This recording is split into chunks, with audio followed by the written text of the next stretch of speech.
السلام علیکم ورحمۃ اللہ وبرکاتہ۔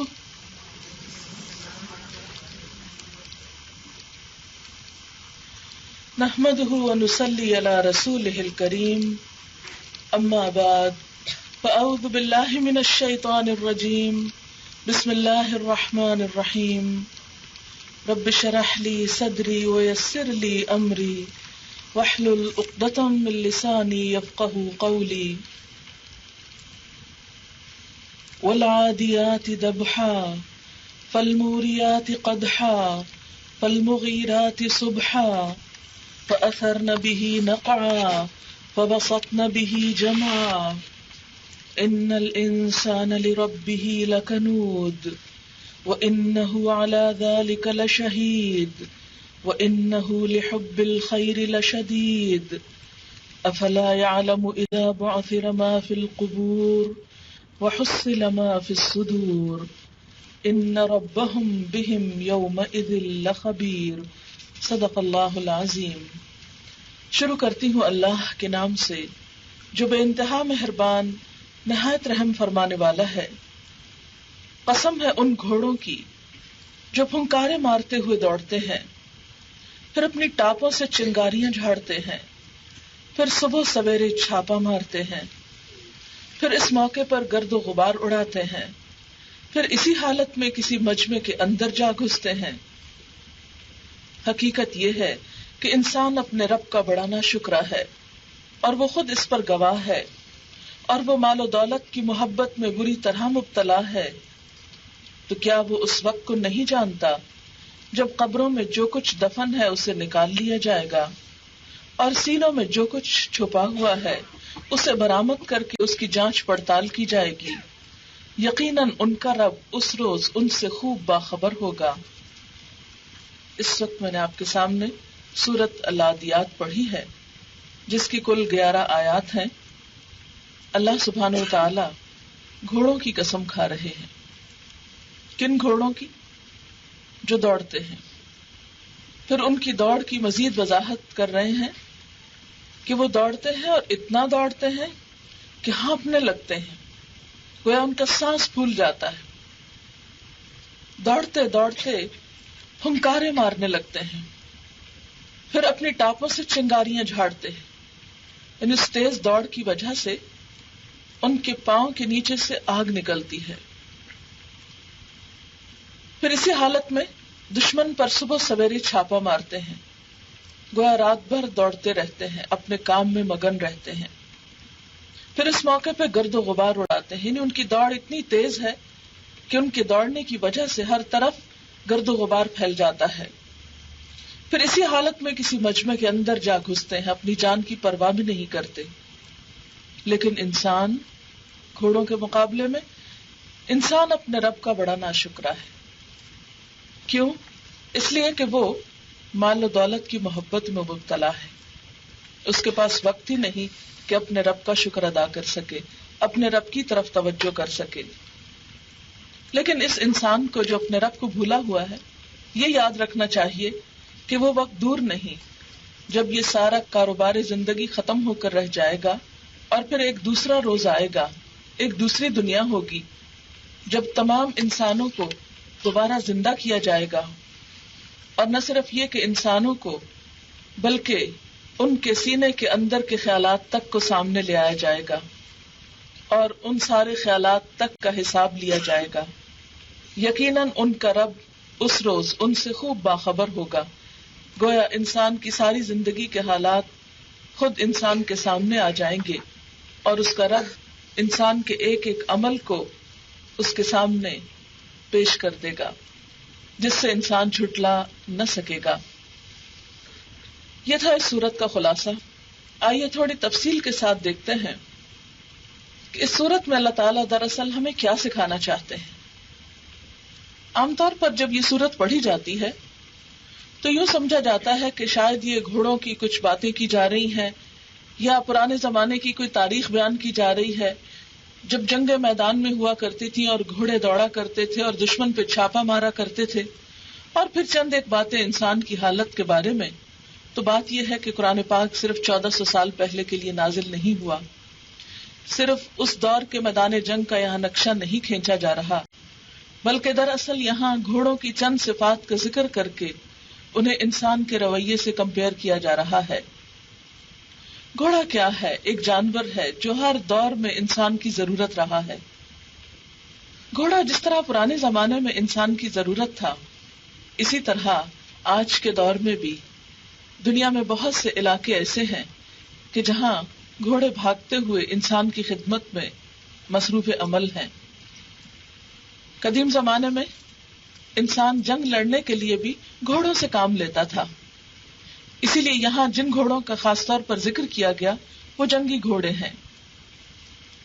گھوڑے کو اللہ تعالیٰ نے پیدا کیا، اس کے اندر جو طاقت رکھی وہ بھی اللہ نے رکھی، اور اتنا طاقتور ہونے کے باوجود اللہ تعالیٰ نے اسے انسان کے لیے مسخر کر دیا کہ انسان اس کی پیٹھ پر سوار ہو سکتا ہے، اسے اپنے قابو میں لا سکتا ہے۔ گھوڑے کو انسان کیا دیتا ہے؟ تھوڑا سا چارہ اور پانی اور بس، لیکن جواب میں گھوڑے سے کتنے فائدے حاصل کرتا ہے وہ گھوڑا جو انسان کی خدمت کے لیے ہے، انسان کے ایک اشارے پر دوڑ پڑتا ہے، اور جہاں تک انسان چاہتا ہے گھوڑا دوڑتا چلا جاتا ہے۔ اتنا دوڑتا ہے کہ دوڑتے ہوئے ہانپنے لگتا ہے، اس کا سانس پھولنے لگتا ہے، پھر اتنا دوڑتا ہے کہ اسے پرواہ نہیں، اور راستے میں جو کچھ بھی آئے، خواہ ہموار میدان ہو یا پتھریلی زمین ہو، کیونکہ پتھروں پہ دوڑتے ہوئے گھوڑے کے پاؤں سے چنگاریاں نکلتی ہیں۔ تو گویا مالک کے کہنے پر، مالک کی خدمت میں اگر اسے دوڑنا پڑے اور دوڑتے دوڑتے راستوں میں پتھر بھی آ جائیں تو بھی وہ اپنا دوڑنا بند نہیں کرتا، دوڑتا ہی چلا جاتا ہے، حتیٰ کہ اگر اس کے پاؤں سے آگ بھی نکلے تو بھی اسے پرواہ نہیں، وہ اپنی دوڑ میں کچھ بھی کمی نہیں کرتا اور دوڑتا چلا جاتا ہے، اور اتنا دوڑتا ہے کہ ہر طرف گرد و غبار پھیل جاتا ہے، پورا ماحول متاثر ہو جاتا ہے، اس کی دوڑ سے آس پاس کے علاقے متاثر ہوتے ہیں، پتہ چلتا ہے کہ کوئی دوڑ رہا ہے۔ پھر صبح سویرے جب وہ دشمن پر چھاپا مارتا ہے تو گویا اپنی نیند قربان کرتا ہے، اور جب دشمن کی فوج میں جا گھستا ہے تو اپنی جان کی بھی پرواہ نہیں کرتا۔ آئیے اب ہم دیکھتے ہیں کہ ہمارے مالک نے ہمیں کیا کچھ نہیں دیا۔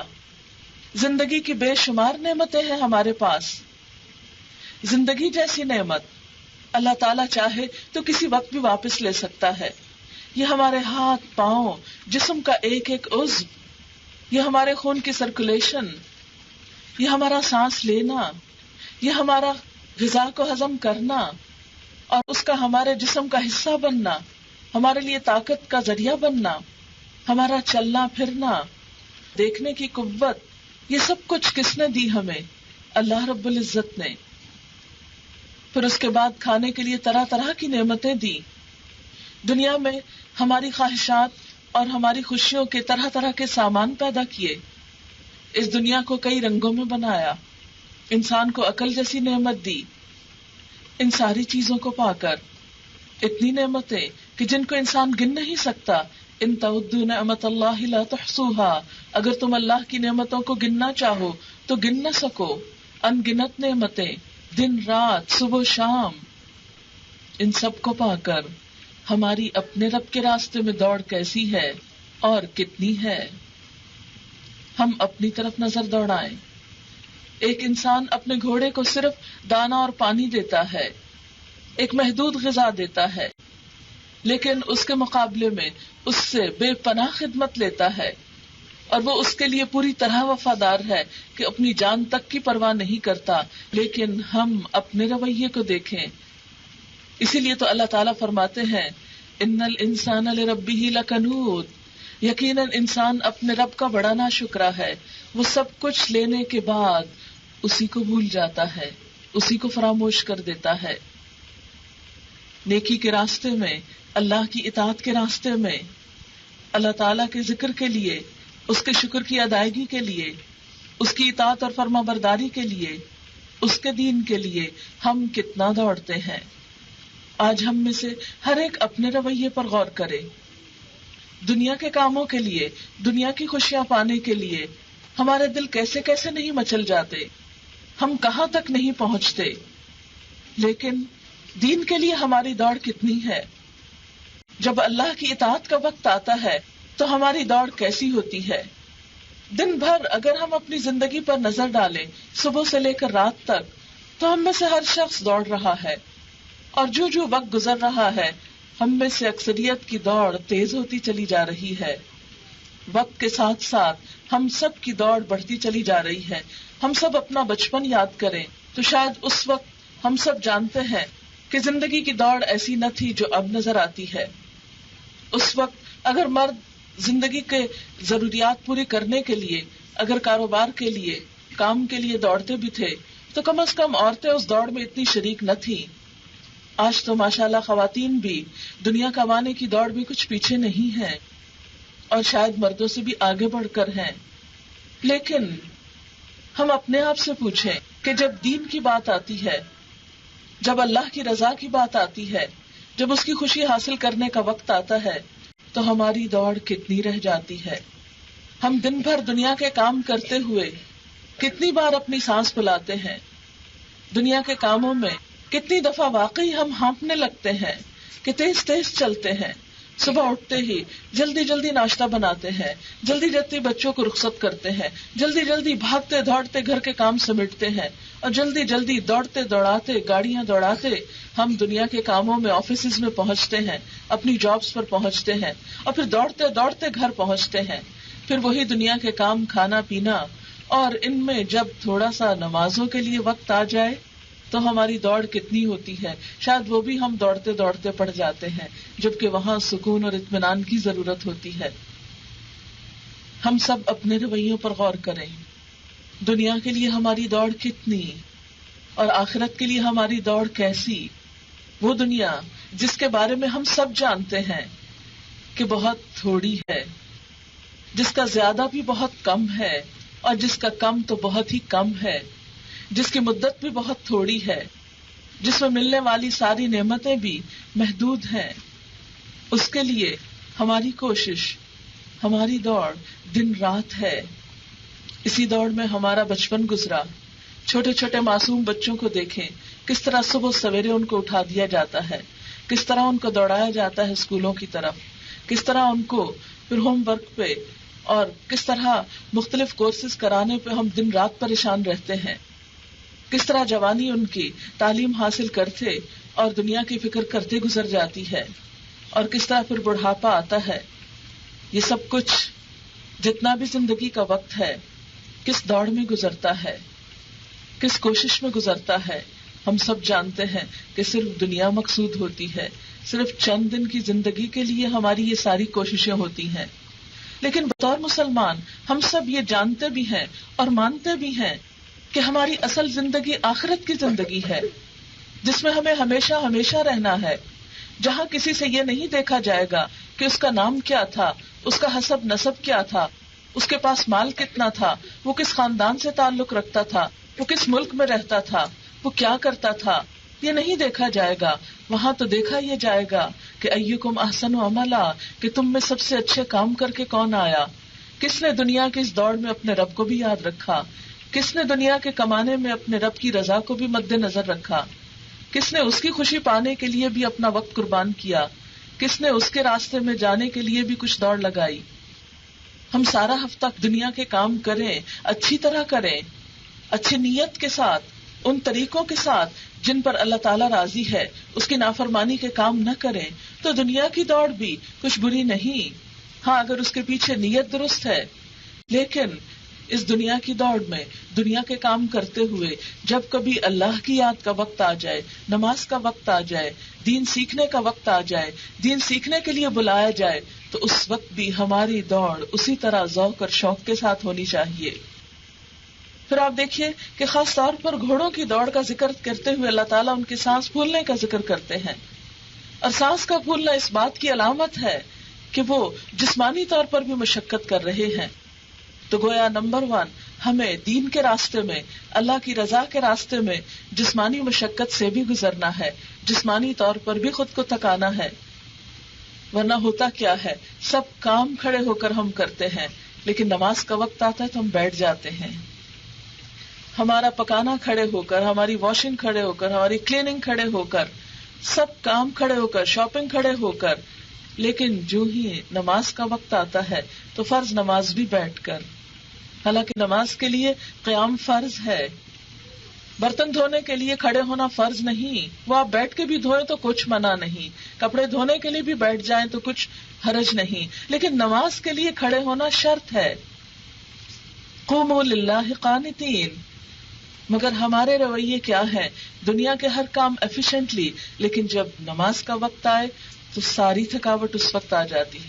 سب سے آخری وقت پر پڑھتے ہیں جب پتہ نہیں چلتا کہ کیا پڑھا اور کیا نہیں پڑھا. پھر اس کے بعد خاص طور پر یہ بتایا گیا کہ وہ چنگاریاں جھاڑتے ہوئے دوڑتے ہیں. اب آپ دیکھیے کہ دین کا راستہ ہو، نیکی کا کام ہو، جب تک آسانی سے ہو تو ہم بھی خوشی خوشی کر لیتے ہیں. جب دین کے راستے میں چھوٹی سی مشکل آئے تو ہم ہمت ہار جاتے ہیں. اگر دنیا کے کسی کام کے لیے ہمیں کہیں پہنچنا ہو تو ہم ضرور کوئی نہ کوئی راستہ نکال لیتے ہیں. اگر اپنی گاڑی پاس نہ ہو تو کسی سے لفٹ بھی لے لیتے ہیں، ٹیکسی پہ بھی چلے جاتے ہیں، پبلک ٹرانسپورٹ بھی استعمال کر لیتے ہیں. اور ٹکٹ مہنگا ہو تو جہاز پہ جانے پر بھی گریز نہیں کرتے، اس لیے کہ دنیا کا جو کچھ فائدہ ہے پہنچ ہی جاتے ہیں. ہزاروں میل کا سفر کر کے پہنچ جاتے ہیں. لیکن دین کی خاطر، اللہ کا کلام پڑھنے کے لیے، سننے کے لیے، سیکھنے کے لیے، سکھانے کے لیے جب بلایا جائے تو پھر ہم میں سے بہت سے لوگ صرف اس وجہ سے رہ جاتے ہیں کہ ہمارے پاس ٹرانسپورٹ نہیں ہے، ہمیں کوئی پک کرنے والا نہیں، ہمیں کوئی لانے والا نہیں، ہمیں کوئی پہنچانے والا نہیں. دنیا کے کاموں میں کسی کی شادی ہو، کوئی پارٹی ہو، کوئی فنکشن ہو تو ہم کتنی دفعہ ایسا عذر کرتے ہیں، نہیں کسی نہ کسی طرح پہنچ جاتے ہیں. بچے چھوٹے ہوں ان کا بھی انتظام کر لیتے ہیں، کام سے بھی چھٹی لے لیتے ہیں، کیونکہ ہم سمجھتے ہیں کہ ہمارے لیے چلے تھوڑی آؤٹنگ ہو جائے گی، سوشلائزنگ ہو جائے گی، تھوڑا گیٹ ٹوگیدر ہو جائے گا، تھوڑا ملاقات ہو جائے گی، ایک دوسرے سے پہچان ہو جائے گی. لیکن جب دین کی بات ہو تو ہم کیوں نہیں سوچتے کہ اس سے بھی تو ہماری روح کو سکون ملے گا. ہر وقت تو ہم مادہ پرستی کے شکار ہیں. کیا ہوا اگر کچھ لمحات اللہ کے لیے نکال لیں، دنیا کے سارے ہنگاموں کو چھوڑ کر چند لمحے اس کی قربت میں، اس کی یاد میں، اس کی کتاب میں کھو کر بھی گزارے. اگر گھوڑے اپنے مالک کے اشارے پر دوڑتے ہوئے سنگلاخ چٹانوں پہ بھی دوڑتے ہیں، پتھریلی زمین پہ بھی دوڑتے ہیں، پاؤں سے چنگاریاں اڑاتے ہیں، پاؤں میں گویا چھالے پڑ جاتے ہیں، تو ہمارے پاؤں میں بھی تو کبھی اللہ کے راستے میں چلتے ہوئے چھالے پڑنے ہی چاہیے. حدیث پاک میں آتا ہے اس پاؤں پر جہنم کی آگ حرام ہو جاتی ہے جو اللہ کے راستے میں نکلے اور گرد آلود ہو جائے، یعنی اسے کچھ تکلیف پہنچے.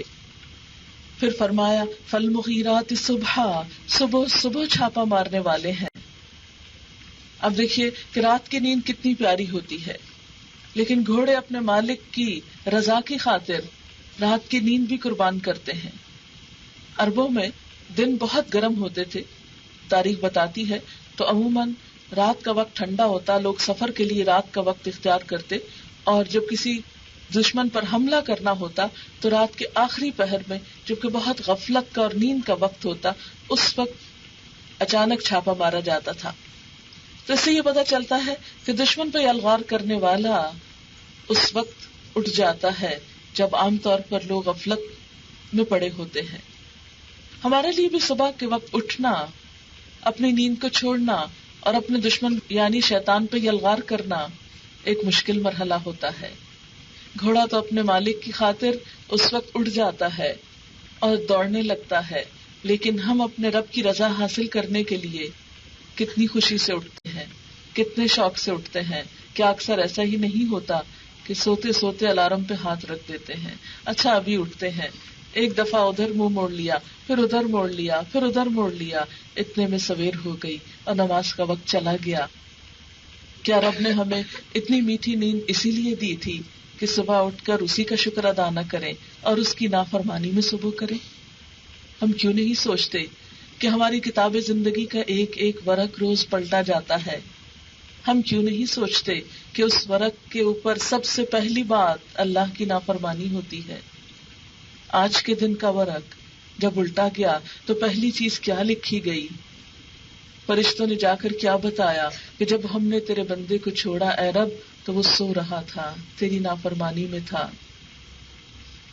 صبح کی نیند اگرچہ بڑی عزیز ہوتی ہے، لیکن جنہیں اللہ کی محبت اور اللہ کی قربت عزیز ہوتی ہے وہ ان ساری چیزوں کو چھوڑ سکتے ہیں۔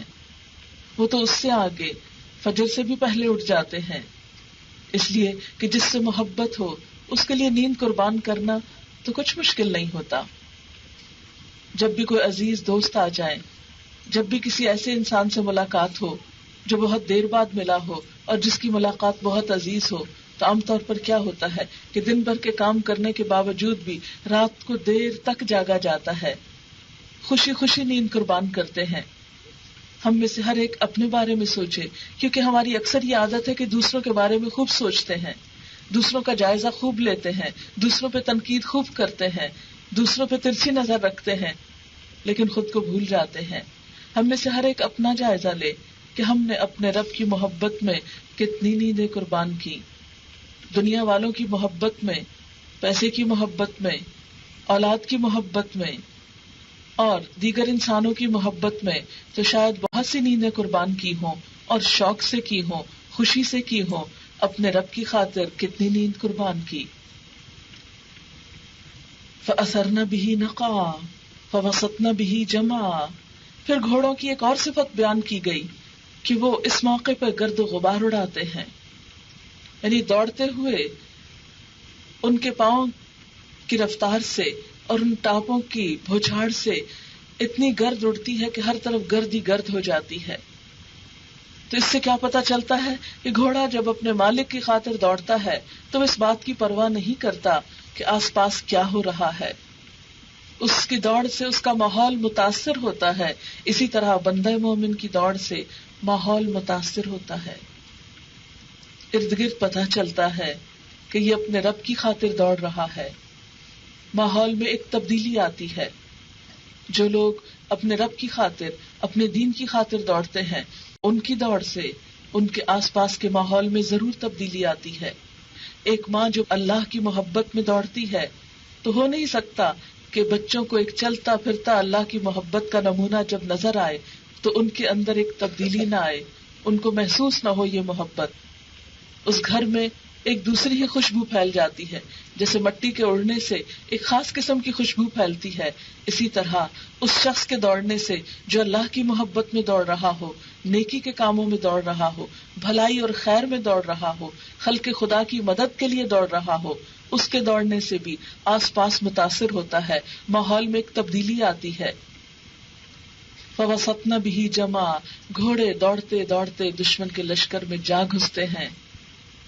اور دشمن کے لشکر میں جا گھسنا یا ایسے جیسے شہد کی مکھیوں کے چھتے میں ہاتھ ڈالنا کہ ساری چمٹنے کو تیار ہو جائیں۔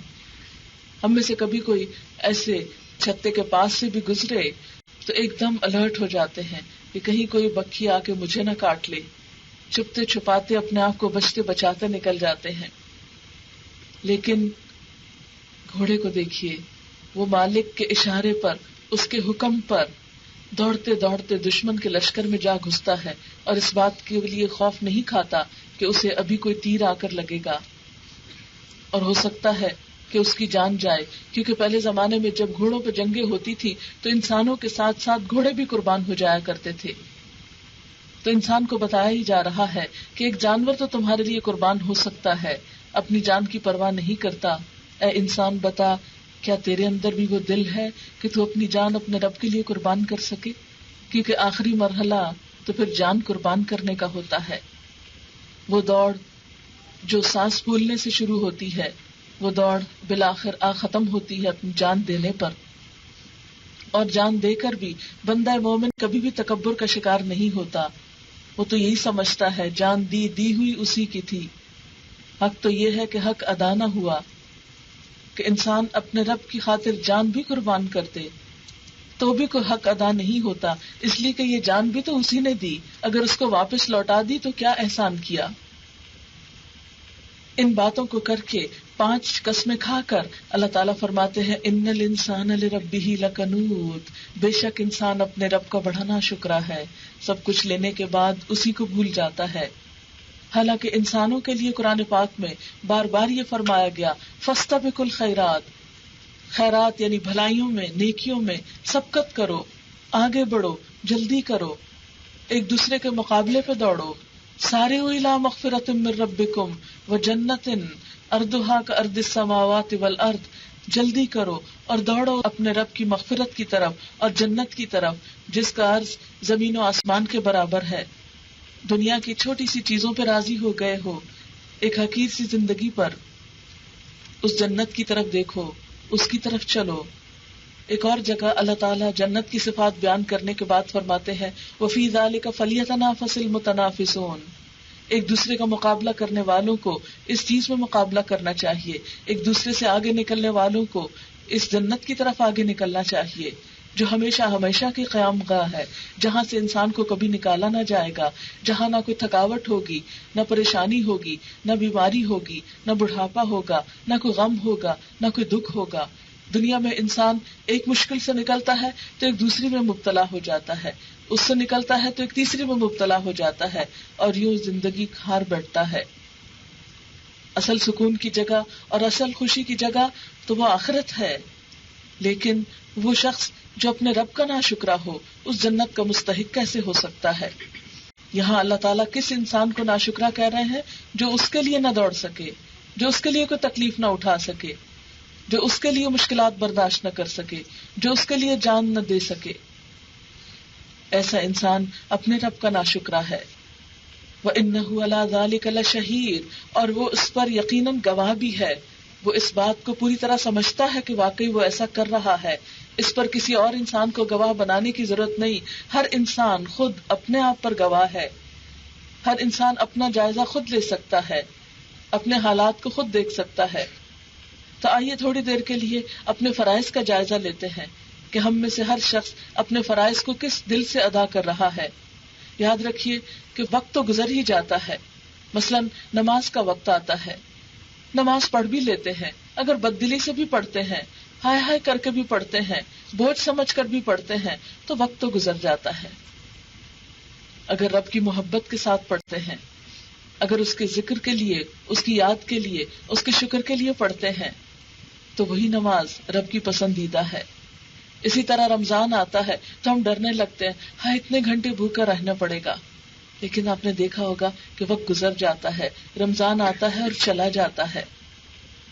دیکھنا یہ ہے کہ ہمارا رویہ اس میں کیا ہوتا ہے۔ اسی طرح اللہ کی راہ میں جب دینے کا وقت آتا ہے، زکوٰۃ کی ادائیگی کا وقت آتا ہے، نفل صدقات کی ادائیگی کا وقت آتا ہے، تو اس وقت ہمارے دل کا حال کیا ہوتا ہے؟ اور وہ بھی بات دراصل یہی ہے کہ جیسے بارش کا ایک پہلا قطرہ ٹپکنے کی دیر ہوتی ہے، پھر اس کے بعد موسلا دھار بارش شروع ہو جاتی ہے۔ انسان جب اپنے رب کی خاطر دینے لگتا ہے تو شیطان اس کو روکتا ہے، لیکن آپ نے دیکھا ہوگا کہ کبھی تھوڑا سا دے کر آپ کا دل اتنا کھلتا ہے کہ بالکل بارش کی طرح برسنے لگتا ہے، پھر آسان ہو جاتا ہے، ایک نیکی دوسری نیکی کو راہ دیتی ہے، انسان کے لیے آسانیاں پیدا ہوتی چلی جاتی ہیں۔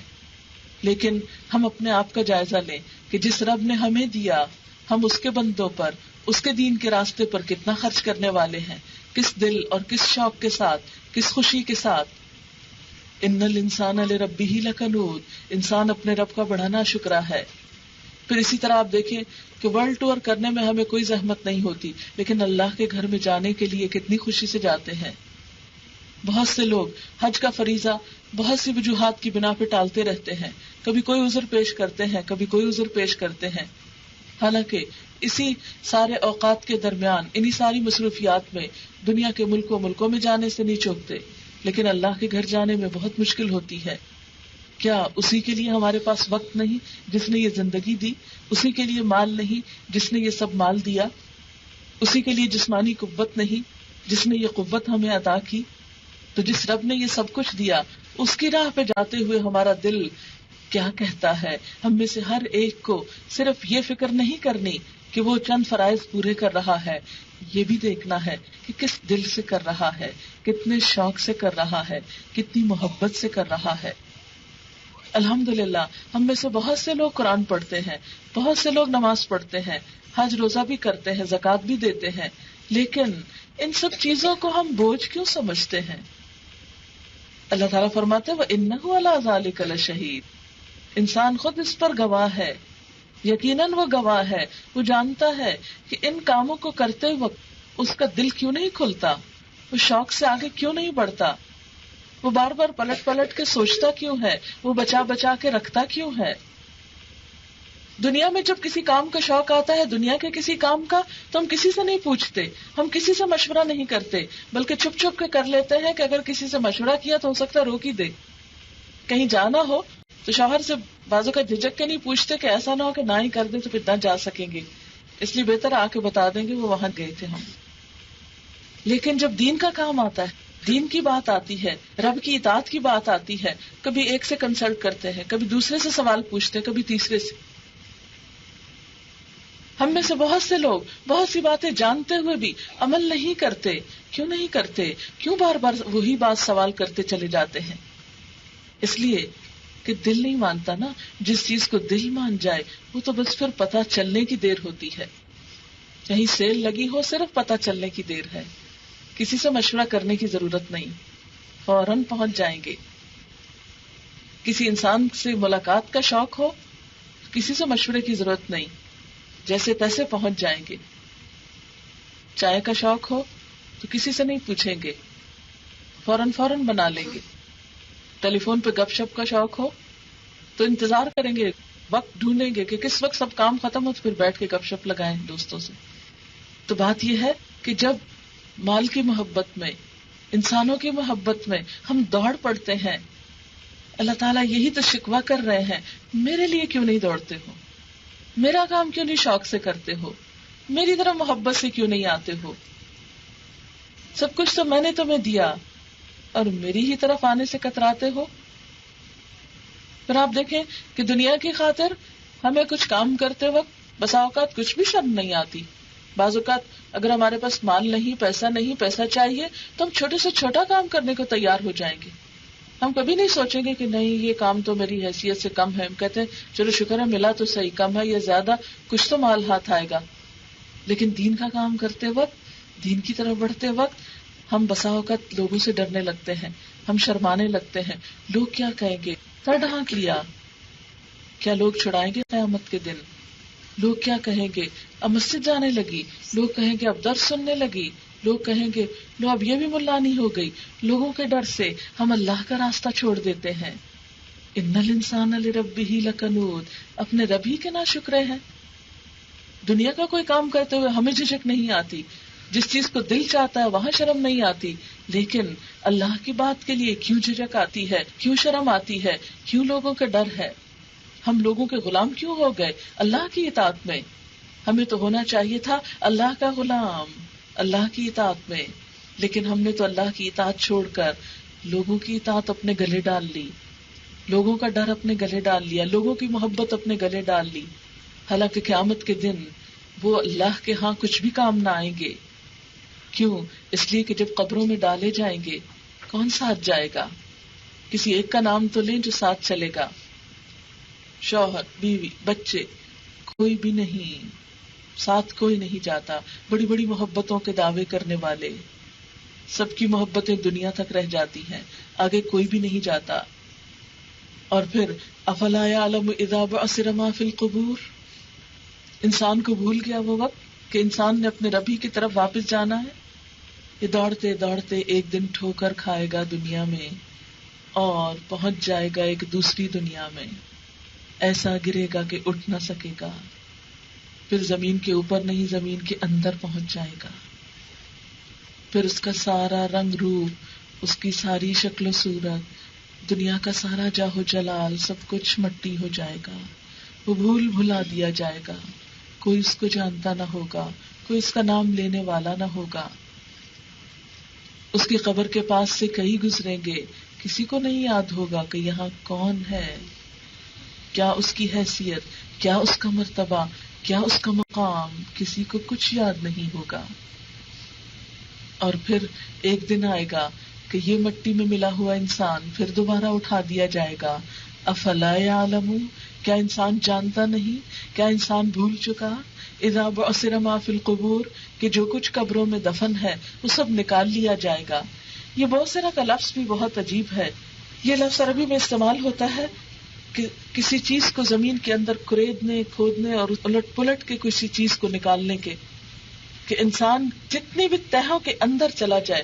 کیونکہ آپ نے دیکھا ہوگا کہ بسا اوقات دنیا میں ایک آبادی ہوتی ہے، کسی آندھی طوفان مصیبت سے مٹ جاتی، ختم ہو جاتی ہے، اتنی مٹی میں دب جاتے ہیں لوگ کہ یوں لگتا ہے جیسے یہاں کبھی آبادی تھی نہیں. پھر ایک اور قوم آتی ہے، پھر اس کے ساتھ وہی ہوتا ہے، پھر اسی طرح اور قوم آتی ہے.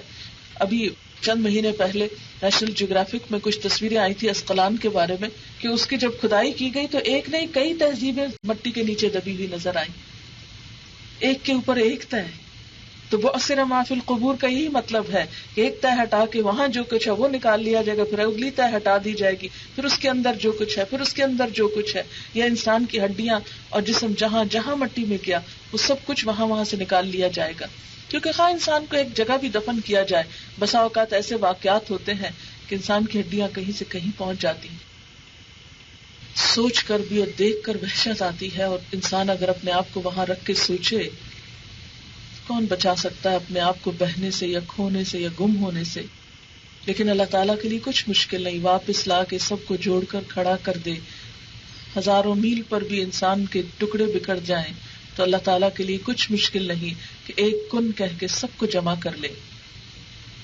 تو اللہ تعالیٰ انسان کو احساس دلا رہے ہیں، افلا یعلم اذا بعثر ما فی القبور، کیا انسان جانتا نہیں کہ قبروں میں جو کچھ ہے سب کچھ نکال کر باہر لے آیا جائے گا. وحصل ما فی الصدور، اور پورا انسان بنا کر پھر اس کے سینے کے اندر جو کچھ ہے اس سے حاصل کر لیا جائے گا. حصل کا لفظ عربی میں استعمال ہوتا ہے کسی نٹ کا شیل توڑ کر اندر سے گری نکالنے کو. جیسے بادام ہوتا ہے، اس کو توڑ کر اس کے اندر کی جو گری نکالی جاتی ہے اس کو کہتے ہیں حصلہ، یعنی کسی چیز کا لب لباب، مغز اور نچوڑ اور اس کے اندر کا کور تک نکال کے باہر لے آنا، اس کو کہتے ہیں حاصل کرنا. اردو میں بھی یہ لفظ حاصل کرنا میں استعمال ہوتا ہے. وحصل ما فی الصدور، صدور کیا؟ صدر، صدر سینے کو کہتے ہیں. سینہ دراصل کیا ہے؟ ہڈیوں کا ایک پنجرا ہے. اس کے اندر کیا ہے؟ دل ہے. دل کے اندر کیا ہے؟ انسان کے خیالات، احساسات، جذبات، محبتیں، نفرتیں، خواہشات، طمع، لالچ، جو کچھ بھی ہے سب کچھ یہی تو ہے. تو اللہ تعالیٰ فرماتے ہیں کہ وہ دن آئے گا جب سینے کے اندر جو چیز ہے اس کو نکال لی جائے گی. بالکل ایسے ہی نا کہ جیسے ہمارے سینے کی ہڈیاں کیا ہے؟ شیل کی طرح ہے، اور اس کے اندر دل کیا ہے؟ جیسے ایک نٹ ہے، جیسے ایک بادام کی گری ہے. اس کو توڑ کر اسے نکال لیا گیا، اور اس کو نکال کر اس کے اندر جو اس کا اصل ہے یعنی خیالات کا مجموعہ ہے ان سب کو بھی نکال کر سامنے لایا جائے گا، ان سب کو لکھ لیا جائے گا. جیسے ECG ہوتی ہے تو سب کچھ وہ ایک طرح سے پین چلتا چلا جاتا ہے اور لکھا جاتا ہے کہ دل کی دھڑکن کیسی ہے. بالکل قیامت کے دن اللہ تعالیٰ کے ہاں تو اس سے بھی زیادہ زبردست قسم کے آلات ہوں گے کہ جو انسان کی سوچیں ہوں گی، جو انسان کی خواہشات ہوں گی وہ سب بھی لکھی ہوئی سامنے آ جائیں گی. حصل ما فی الصدور، نیتیں سامنے آ جائیں گی. نیت کا لفظ بھی آپ کو معلوم ہے نوا سے نکلا ہے. نوا عربی زبان میں گٹلی کو کہتے ہیں. ان اللہ فالق الحب والنوا. نوا کیا ہے؟ پھل کے اندر کی جو گٹلی ہے، اور گٹلی کے اندر وہ پھر مادہ ہوتا ہے. فرمایا وہ سب کچھ توڑ کاٹ کے اندر کی چیز باہر نکال کے لا کے رکھ دی جائے گی اور انسان کو بتا دیا جائے گا. یہ وہ موقع ہوگا کہ جب کوئی شخص چھپ نہ سکے گا، کوئی شخص بھاگ نہ سکے گا، کوئی شخص کہیں جا نہ سکے گا، کوئی شخص اپنے آپ کے اوپر پردہ نہ ڈال سکے گا. دنیا میں کام کرتے وقت ہم سب جانتے ہیں کہ بسا اوقات انسان کی سوچ اور عمل میں فرق ہو جاتا ہے، لیکن قیامت کے دن دونوں کو سامنے لا کر رکھ دیا جائے گا. اس لیے کوئی بھی نیک عمل اس وقت تک نیک ہو نہیں سکتا جب تک اس کے ساتھ نیت اچھی نہ ہو، جب تک اس کے ساتھ سوچ اچھی نہ ہو. مثلاً اگر آپ کسی سے مسکرا کے مل رہے ہیں تو اپنے دل سے پوچھا کیجئے کیوں مسکرا رہی ہوں، کیا چاہیے اس انسان سے؟ کیا کسی مطلب کے لیے، دنیا کی کسی حقیر غرض اور کسی لالچ کے لیے، یا محض اللہ کی خاطر کہ مجھے اس انسان سے کچھ نہیں چاہیے، صرف یہ کہ میرے دین کا تقاضا یہ ہے، میرے رب کو پسند یہ ہے کہ میں اس انسان سے ملوں تو خوشی سے ملوں، مسکرانا بھی صدقہ ہے، مسکرانا ایک عبادت ہے، بے غرض ہو کر، بغیر کسی لالچ کے، بغیر کسی مقصد کے. ایسا ہی انسان ہر جگہ مسکرا سکتا ہے. لیکن جو انسان صرف ایک تجارتی مسکراہٹ رکھتا ہے وہ صرف اس جگہ مسکراتا ہے جہاں وہ کچھ مطالبہ رکھتا ہے، جہاں وہ کچھ مطلب رکھتا ہے، جہاں اس کی کچھ غرض ہوتی ہے. پہلی قسم کا انسان کہ جو بے غرض ہو کر مسکراتا ہے وہ اللہ کا بھی پسندیدہ ہے اور بندوں کا بھی پسندیدہ ہے. اور وہ انسان جو غرض رکھ کے مسکراتا ہے وہ اللہ کی نگاہ میں بھی کوئی مقام نہیں رکھتا اور بندوں کی نگاہ میں بھی بہت جلد پہچانا جاتا ہے کہ اس کے دوہرے رویے کہ جب مطلب ہو تو بہت اچھی طرح ملنے کو آتا ہے اور جو مطلب ختم ہو جائے تو اپنے آپ کو اس طرح اجنبی بتاتا ہے کہ گویا اس کو کوئی پہچانتا ہی نہ ہو. اسی طرح کوئی بھی معاملہ ہو زندگی کا، اسلام کی بنیادی تعلیم یہی ہے کہ انما الاعمال بالنیات، اعمال کا دار و مدار نیتوں پر ہے. بڑے سے بڑا کام، ایک نہیں 7 حج بھی اگر کوئی کر لے لیکن حاجی کہلانے کے لیے، دنیا والوں میں نیک کہلانے کے لیے، اپنی نیکی کا روگ جمانے کے لیے، تو اس میں سے ایک بھی قبول نہیں. لیکن اگر انسان چھوٹے سے چھوٹا عمل بھی خلوص نیت کے ساتھ کرتا ہے تو اللہ تعالیٰ کے ہاں اس کی بہت بڑی قبولیت ہے. اس کے ہاں کوالٹی چاہیے، خواہ وہ تھوڑا سا عمل ہی کیوں نہ ہو، انسان کی بخشش کے لیے کافی ہو جاتا ہے. پھر فرمایا ان ربہم بہم یومئذ لخبیر، بے شک ان کا رب ان کے بارے میں اس دن خوب باخبر ہوگا. انسان کے صرف ظاہری اعمال ہی نہیں، انسان کے اندر کی سب باتیں بھی اللہ کو معلوم ہوگی. اور جب انسان اپنے رب کے سامنے بالکل عیاں ہوگا تو چھپ کر بھاگ کر کہاں جا سکے گا. اس سورت کی آیت نمبر 8 جو ہے وَإِنَّهُ لِحُبِّ الْخَيْرِ لَشَدِيدٌ، یہ اس کا ایک طرح سے مرکزی مضمون ہے. انسان کے ناشکر فن کی اصل وجہ کیا ہے کہ وہ مال کی محبت میں گرفتار ہے، اور صرف محبت میں گرفتار نہیں، لشدید، بہت شدت سے مال کی محبت میں گرفتار ہے. مال کی خاطر اپنا ایمان بیچ ڈالتا ہے، مال کی خاطر جھوٹ بولنا پڑے تو بولنے سے گریز نہیں کرتا، مال کی خاطر اپنا دین بدلنا پڑے تو بدلنے سے گریز نہیں کرتا. مال دراصل دوسرے لفظوں میں کیا ہے؟ دنیا. حالانکہ انسان کی دنیا کتنی ہے. نبی صلی اللہ علیہ وسلم نے فرمایا آدمی کہتا رہتا ہے میرا مال میرا مال، لیکن انسان کا مال اتنا ہے جتنا کھا کر فنا کر دے یا پہن کے پرانا کر دے یا صدقہ دے کر آخرت کے لیے ذخیرہ کر لے. خلاصہ یہ ہے کہ پہلی بات یہ کہ ہم سب کو اپنے رویے پر غور کرنا ہے. ہم میں سے ہر شخص خود سے پوچھے کہ ہم اپنے رب کے راستے پر کتنا دوڑنے والے ہیں. اگر ہماری دوڑ دنیا کے لیے ہے تو نیکی کی طرف جاتے ہوئے بھی اسی شوق اور اسی محبت اور اسی خوشی کے ساتھ دوڑنا ہے. اسی طرح دنیا کے کام کرتے ہوئے بھی اپنے رب کو یاد رکھنا ہے، اپنے رب کی نافرمانی نہیں کرنا. اور پھر مال کی محبت جیسے حضرت سلیمان علیہ السلام نے رکھی تھی کہ اپنے رب کی یاد کی خاطر. اسلام میں مال کو برا نہیں کہا گیا، مال کو خیر کہا گیا، لیکن یہ خیر اس وقت ہوتا ہے جب حلال اور جائز طریقوں سے کمایا جائے اور خیر اور بھلائی کے راستے میں خرچ بھی کیا جائے، اور انسان اپنی آخرت کو ہمیشہ یاد رکھے. اس لیے کہ عقل مند وہ ہے کہ جو اپنے آپ کو آج میں نہیں کل والوں میں شمار کرے، جو دنیا کو ایک چلتا سفر سمجھے اور منزل آخرت کو سمجھے جہاں جا کر اسے سکون پانا ہے. دنیا کوشش کے لیے ہے، اس میں سٹرگل ہے، ہر لمحہ سٹرگل. ہم میں سے ہر شخص دیکھے کہ اس کی یہ سٹرگل کس راستے میں ہے، کس طرف ہے، اس کی ڈائریکشن کیا ہے. چند ایک احادیث میں آپ کے سامنے رکھنا چاہتی ہوں تاکہ اس کی حقیقت حضور صلی اللہ علیہ وسلم کے ارشادات کی روشنی میں واضح ہو. حضرت ابو ہریرہ سے روایت ہے، کہتے ہیں کہ رسول اللہ صلی اللہ علیہ وسلم نے فرمایا آدمی کہتا ہے کہ میرا مال، یہ میرا مال، مگر حقیقت میں جس کو اس کا مال کہہ سکتے ہیں وہ 3 قسم سے زیادہ نہیں. جو اس نے کھا کے فنا کر دیا، جو اس نے پہن کے پرانا کر دیا، اور جو اس نے کسی کو اللہ کے واسطے دے دیا اور اپنے لیے آخرت کا ذخیرہ بنا لیا، اس کے سوا جو رہا وہ اس کو اور لوگوں کے لیے چھوڑ کر خود چل بسے گا اور وہ مال دوسروں کا ہو جائے گا۔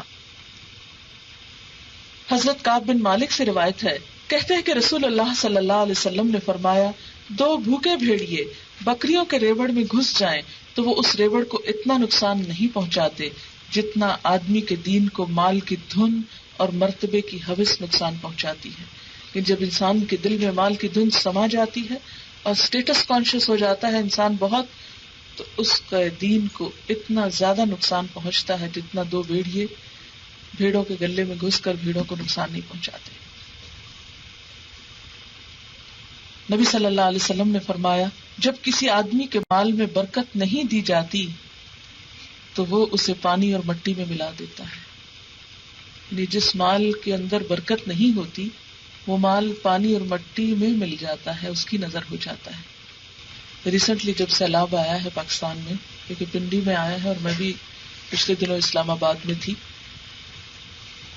ایک ایک گھر کے بارے میں جو خبریں ہم سن رہے تھے تو دل بیٹھا جا رہا تھا، اور میں تو ہر جگہ اپنے آپ کو رکھ کے محسوس کر رہی تھی کہ کسی کا دکھ اور درد صرف اس وقت محسوس ہو سکتا ہے جب اپنے آپ کو وہاں رکھیں، ورنہ شاید ہم ان کے لیے کچھ نہ کر سکیں۔ بہت سے گھر ایسے تھے کہ جس میں جیسے ڈبل سٹوری گھر ہے تو عام طور پر صرف بیڈ رومز اوپر ہوتے ہیں، باقی سب گھر کا سامان سٹوریج وغیرہ نیچے کے حصے میں ہوتا ہے۔ پانی آیا اور فرسٹ فلور کی چھتوں تک کو چھو گیا، کئی سال کے پڑی ہوئی کتابیں، ڈاکیومنٹس، کپڑے، کھانے پینے کی چیزیں، کچن، ٹیلی فون، الیکٹرانکس، ہر چیز پانی کے اندر ڈوب گئی۔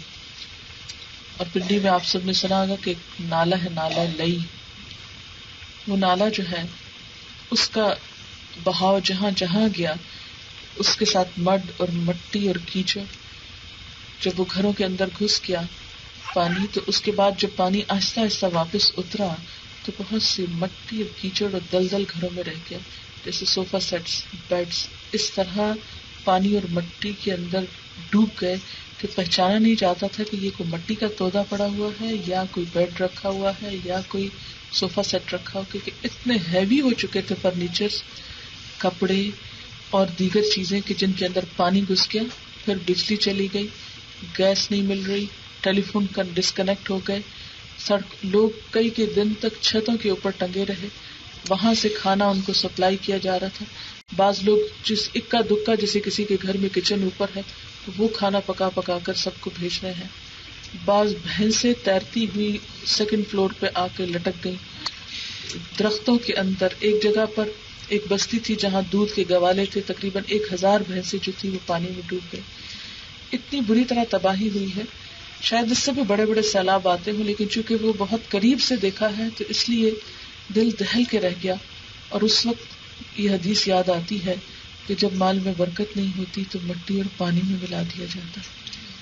اتنے سجے ہوئے گھر، کئی سالوں کی محنت، کون سوچ سکتا تھا کہ راتوں رات ایسا پانی آئے گا؟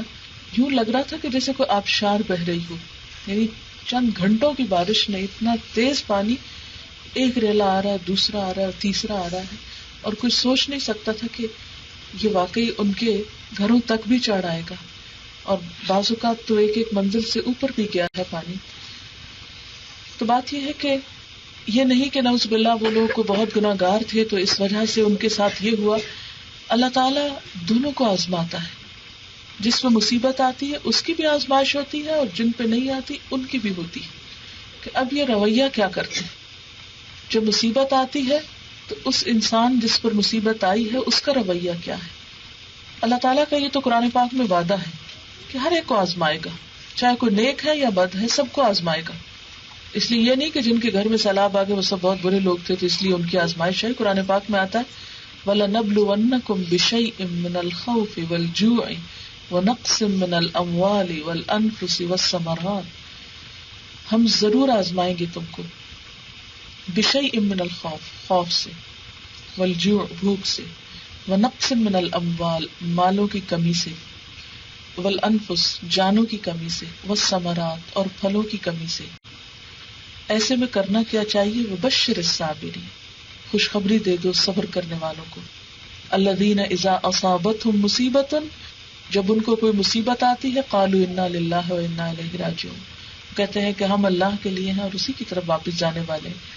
اگر دوسری چیزیں چلی گئی تو ہم بھی جانے والے ہیں، اگر مال چلا گیا تو انسان بھی جانے والا ہے، رہنا تو یہاں کسی کو نہیں.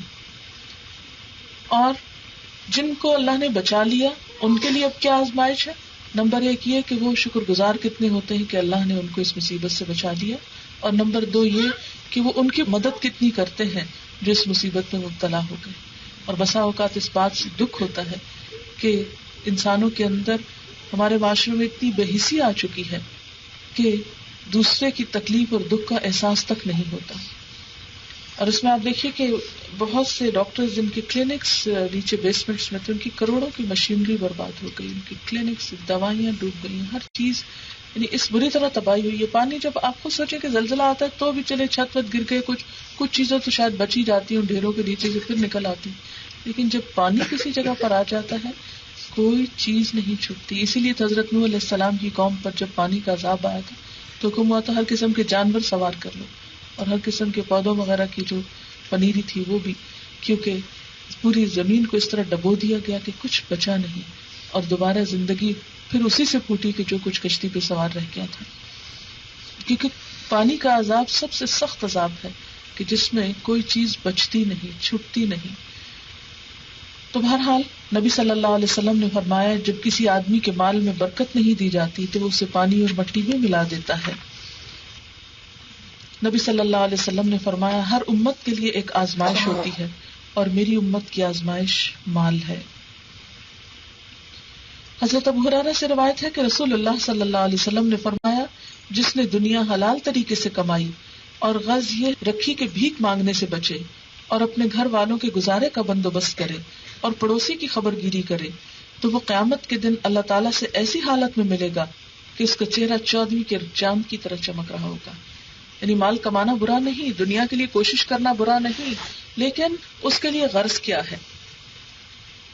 نمبر 1 یہ کہ خود ہاتھ پھیلانے سے بچے، یعنی انسان کے لیے رزق حلال کمانا عبادت ہے، کیونکہ مانگ کر کھانا برا ہے.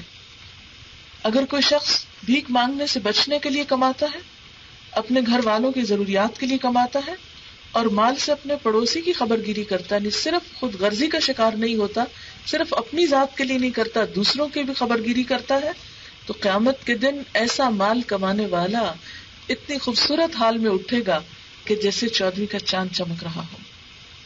اور جس نے کمائی تو حلال طریقے سے کی لیکن اس لیے کہ میں لوگوں سے مالداری میں بڑھ جاؤں اور ان کے سامنے اتراتا پھروں اور دکھاوے اور نام و نمود کے لیے خرچ کروں، تو اللہ تعالیٰ سے ایسی حالت میں ملے گا کہ اللہ تعالیٰ اس پر غضبناک ہوگا.